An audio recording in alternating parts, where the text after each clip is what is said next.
Santa Rosa de Lima.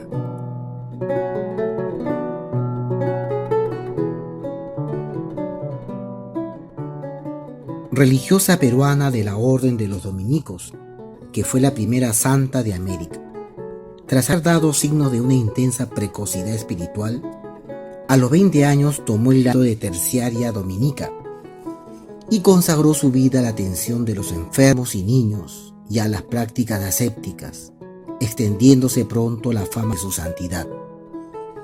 Venerada ya en vida por sus visiones místicas y por los milagros que se le atribuyeron, en poco más de medio siglo fue canonizada por la Iglesia Católica, que la declaró patrona de Lima y Perú, y poco después de América, Filipinas e Indias Orientales. Santa Rosa de Lima nació el 20 de abril de 1586 en la vecindad del Hospital del Espíritu Santo de la ciudad de Lima, entonces capital del Virreinato del Perú. Era hija de Gaspar Flores, un arcabucero de la Guardia Virreinal, natural de San Juan de Puerto Rico, y de la limeña María de Oliva, que en el curso de su matrimonio dio a su marido otros 12 hijos. Recibió el bautismo en la parroquia de San Sebastián de Lima, siendo sus padrinos Hernando de Valdés y María Orozco. En compañía de sus numerosos hermanos, la niña Rosa se trasladó al pueblo serrano de Quibes, localidad andina de la cuenca del Chillón, cercana a Lima, cuando su padre asumió el empleo de administrador de un obraje donde se refinaba mineral de plata. Las biografías de Santa Rosa de Lima han retenido vivamente el hecho de que en Quibes era doctrina de frailes mercenarios. La futura santa recibió en 1597 el sacramento de la confirmación de manos del arzobispo de Lima, Santo Toribio Alfonso de Mogrovejo, quien efectuaba una visita pastoral en la jurisdicción. Aunque había sido bautizada como Isabel Flores de Oliva, en la confirmación recibió el nombre de Rosa, apelativo que sus familiares empleaban prácticamente desde su nacimiento, por su belleza y por una visión que tuvo su madre, en la que el rostro de la niña se convirtió en una rosa. Santa Rosa asumiría definitivamente tal nombre más tarde, cuando entendió que era Rosa del Jardín de Cristo, y adoptó la denominación religiosa de Rosa de Santa María. Ya desde su infancia se había manifestado en la futura santa su vocación religiosa y una singular elevación espiritual. Había aprendido música, canto y poesía de la mano de su madre, que se dedicaba a instruir a las hijas de la nobleza. Se afirma que estaba bien dotada para las labores de costura, con las cuales ayudaría a sostener el presupuesto familiar. Con el regreso de la familia a la capital peruana, pronto destacaría por su abnegada entrega a los demás y por sus extraordinarios dones místicos. Por aquel entonces, Lima vivía un ambiente de efervescencia religiosa al que no fue ajeno Santa Rosa. Era una época en que abundaban las atribuciones de milagros, curaciones y todo tipo de maravillas por parte de una población que ponía gran énfasis en las virtudes y el ideal de vida cristiano. Alrededor de 60 personas fallecieron en olor de santidad en la capital peruana, entre finales del siglo XVI y mediados del siglo XVIII. Ello originó una larga serie de biografías de santos, beatos y siervos de Dios, obras muy parecidas en su contenido, regidas por las mismas estructuras formales y por análogas categorías de pensamiento. En la adolescencia, Santa Rosa se sintió atraída con singular fuerza por el modelo de la dominica Santa Catalina de Siena. Siguiendo su ejemplo, se despojó de su atractiva cabellera e hizo voto de castidad perpetua, contrariando los planes de sus padres, cuya idea era casarla. Tras mucha insistencia, los padres desistieron de sus propósitos y le permitieron seguir su vida espiritual. Rosa quiso ingresar en la orden dominica, pero al no haber ningún convento de la orden en la ciudad, en 1606 tomó el hábito de terciaria dominica en la iglesia limeña de Santo Domingo. nunca llegaría a recluirse en un convento. Rosa siguió viviendo con sus familiares, ayudando en las tareas de la casa y preocupándose por las personas necesitadas. Bien pronto tuvo gran fama por sus virtudes, que explayó a lo largo de una vida dedicada a la educación cristiana de los niños y al cuidado de los enfermos. Llegó a instalar cerca de su casa un hospital para poder asistirlos mejor. En estos menesteres ayudó al parecer a un fraile mulato que, como ella, estaría destinado a ser elevado a los altares, San Martín de Porres. Fueron muy contadas las personas con quienes Rosa llegó a tener alguna intimidad.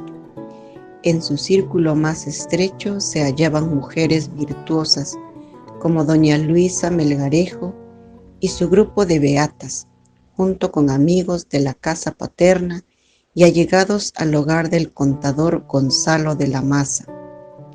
Los confesores de Santa Rosa de Lima fueron mayormente sacerdotes de la congregación dominica. También tuvo trato espiritual con religiosos de la Compañía de Jesús.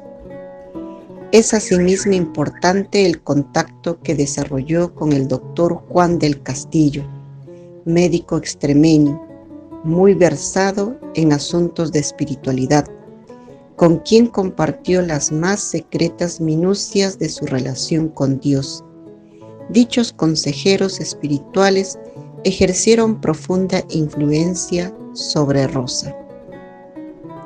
No sorprende desde luego que su madre, María de Oliva, abominase de la cohorte de sacerdotes que rodeaban a su piadosa hija, porque estaba segura de que los rigores ascéticos que ella misma se imponía eran por ser de este parecer ignorante credulidad y juicio de algunos confesores, según recuerda un contemporáneo.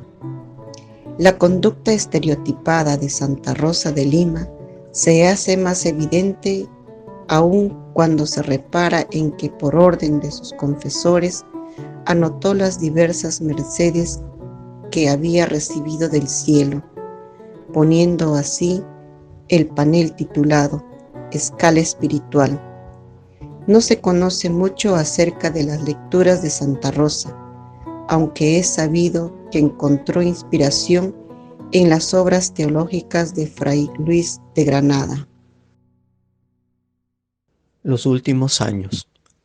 Hacia 1615, y con la ayuda de su hermano favorito, Hernando Flores de Herrera, construyó una pequeña celda o ermita en el jardín de la casa de sus padres. Allí, en un espacio de poco más de 2 metros cuadrados, que todavía hoy es posible apreciar, Santa Rosa de Lima se recogía con fruición a orar y a hacer penitencia, practicando un severísimo ascetismo, con corona de espinas bajo el velo, cabellos clavados a la pared para no quedarse dormida, hiel como bebida, ayunos rigurosos y disciplinas constantes. Según parece, semanalmente experimentaba un éxtasis parecido al de Santa Catalina de Ricci, su coetánea y hermana de hábito. Se dice que cada jueves por la mañana se encerraba en su oratorio y no volvía en sí hasta el sábado por la mañana. Se le atribuyeron asimismo varios dones, como el de profecía. Según la tradición, profetizó su muerte 1 año antes. La leyenda sostiene que incluso salvó a la capital peruana de una incursión de los piratas. Santa Rosa de Lima sufrió en ese tiempo la incomprensión de familiares y amigos y padeció etapas de hondo vacío, pero todo ello fructificó en una intensa experiencia espiritual, llena de éxtasis y de prodigios, como la comunicación con plantas y animales, sin perder jamás la alegría de su espíritu, aficionado a componer canciones de amor con simbolismo místico y la belleza de su rostro.